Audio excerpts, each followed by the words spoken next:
Okay. சிஆர்ஐயோட performance பொறுத்த வரைக்கும் நாங்க நிறைய நம்ம பார்த்துருப்போம், நீங்களும் பார்த்துருப்பீங்க சின்ன வயசுலேருந்து. அதோட பத்தி உங்களோட சின்ன இது சொல்லுங்க. சிஆர்ஐயோட இது உங்களுக்கு எப்ப தெரியும்? சிஆர்ஐ வந்து நான் சின்ன சின்ன விஷயம் தெரியும் சொல்லிட்டீங்க. பட் எனக்கு வந்து பர்ஃபார்மன்ஸ் வைஸ் வந்து நான் ரொம்ப அதாவதுன்னா அவங்க very certifications for engineering excellence.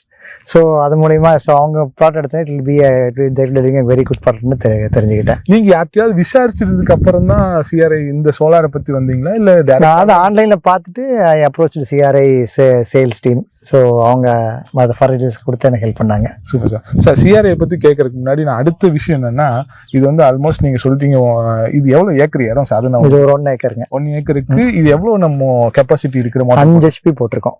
5 HP போதுமானது? போதுமானது. இப்போ நான் எங்களோட போரோட ஆழம் வந்து ஒரு 400 அடி போட்டிருக்கோம். சரி. ஸோ இப்போ மோட்டர் மாட்டிக்கிறது ஒரு 100 மீட்டர்ஸ், அதாவது 330 அடியில் மோட்டர் மாட்டிருக்கோம். ஸோ இது வந்து இந்த 1 ஏக்கருக்கு போதுமான தண்ணீர் கொடுக்குங்கிறது கால்குலேட் பண்ணி தான் போட்டிருக்கோம். ஓகே.